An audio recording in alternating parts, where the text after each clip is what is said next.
ما بعد فأعوذ بالله من الشيطان الرجيم بسم الله الرحمن الرحيم فمن يعمل مثقال ذرة خيرا يره ومن يعمل مثقال ذرة شرا يره وقال النبي صلى الله تبارك وتعالى عليه وسلم ألا فاعملوا وأنتم من الله على حذر واعلموا أنكم معروضون على أعمالكم فمن يعمل مثقال ذرة خيرا يره ومن يعمل مثقال ذرة شرا يره او كما قال صلی اللہ تبارک و تعالی علیہ وسلم۔ میرے بھائیوں اور دوستو، اس وقت ساری دنیا کے انسان، کیا کافر کیا مسلمان، وہ منچاہی زندگی پر چل رہے ہیں۔ جو جی میں آیا وہ کرنا ہے، جو جی میں نہیں آیا وہ نہیں کرنا۔ اپنی من چاہی زندگی کا دستور یہ گزشتہ 300 سال سے باطل کی محنت ہوتے ہوتے ہوتے وہ ہمیں اس وقت یہاں تک پہنچا چکے ہیں کہ ہم اللہ کی ذات سے اثر لینا یا اس کے رسول سے اثر لینا یا آخرت سے اثر لینا، یہ ہمارے دلوں میں یا مٹ چکا ہے یا بہت دھندلا ہو چکا ہے۔ یعلمون ظاہرا من الحیات الدنیا، بس یہ فیصلہ باد کے 4 دن ہی ہمیں اچھے لگ رہے ہیں۔ وہم عن الآخرۃ ہم غافلون،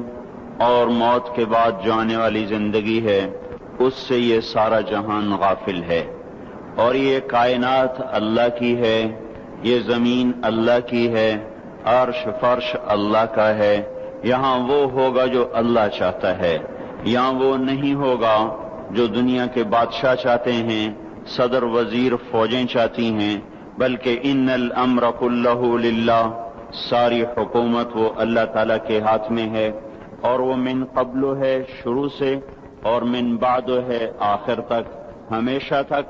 اور وہ ایسی حکومت والا ہے کہ جس کو زوال کوئی نہیں، کل یوم ہو فی شان، جس کا مقابل کوئی نہیں، ما کان معہ من الہ، جس کا کوئی شریک کوئی نہیں، لم یتخذ صاحبۃ ولا ولدا ولم یکن لہ شریک فی الملک، جو کسی سے پیدا نہیں ہوا نہ اس سے کوئی پیدا ہوتا ہے، لم یلد ولم یولد، سارے جہان کو بنایا خود بننے سے پاک، سارے جہان کو مارتا ہے مارتا رہے گا، خود موت سے پاک ہے، سارے جہان کو مارتا ہے مارتا رہے گا، خود موت سے پاک ہے، سب کو بنایا بننے سے پاک، سب کو مارا مرنے سے پاک،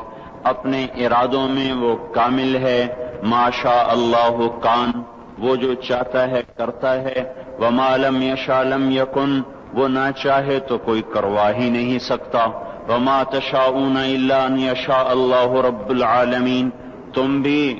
بھی اللہ کے محتاج ہو، تمہارا چاہا بھی تبھی پورا ہوگا جب اللہ تعالیٰ بھی چاہ لے۔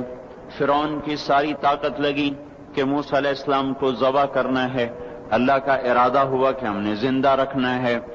ایک اتنی کثرت سے بچے قتل ہوئے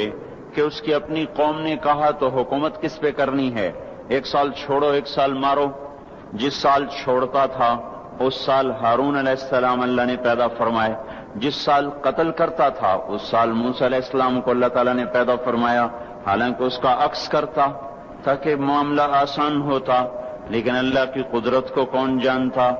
پھر ایسا نظام چلایا کہ اس کو پانی میں ڈلوایا، پانی سے فرعون کے دربار میں پہنچایا۔ موسیٰ علیہ السلام کی والدہ غمگین، جب یہ دریا میں ڈالوں گی یا ڈوبے گا یا مرے گا،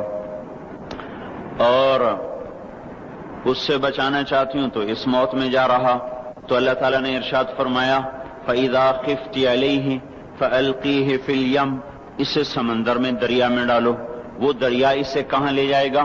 فَلْيُلْقِهِ الْيَمُّ بِالسَّاحِلِ، وہ دریا اسے ساحل پہ پھینکے گا، وہاں سے کیا ہوگا، يَأْخُذْهُ عَدُوٌّ لِّي،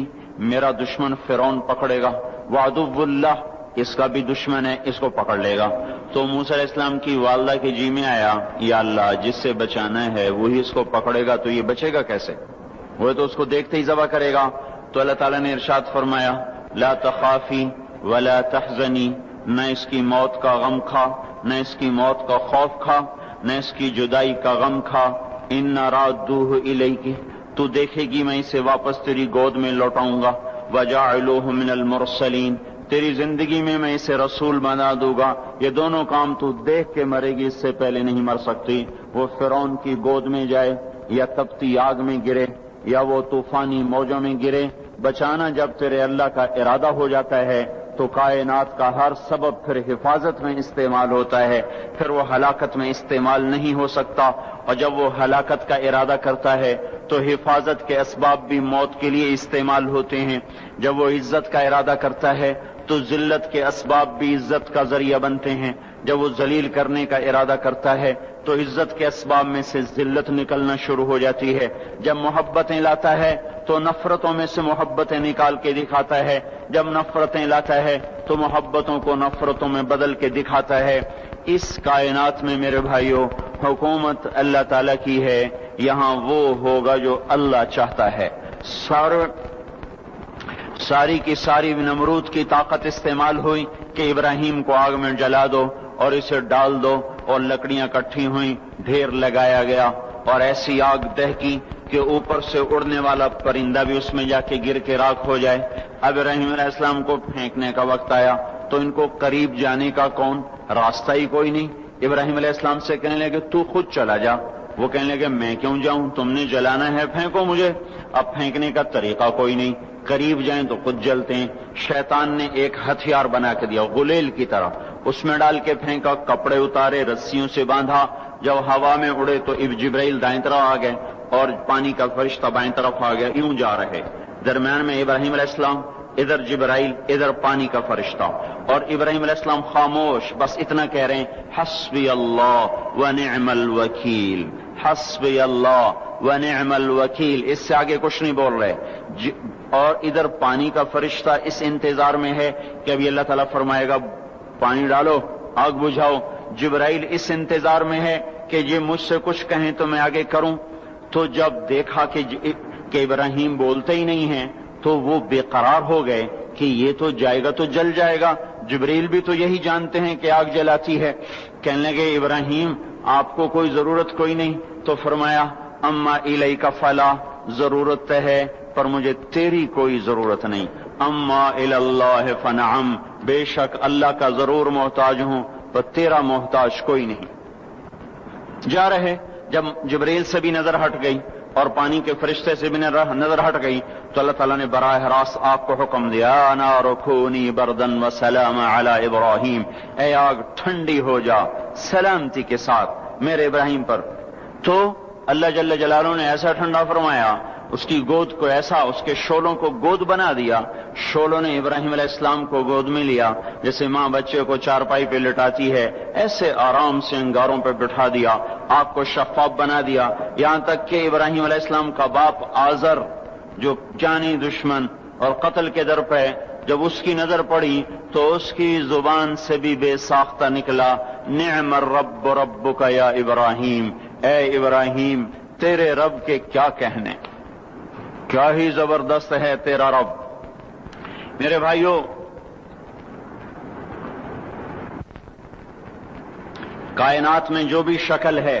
جو بھی صورت ہے، اس کو اللہ نے بنایا ہے، وہ اللہ کے قبضے میں ہے، وہ اللہ کے تابع ہے، اللہ کی چاہت سے استعمال ہوتی ہے۔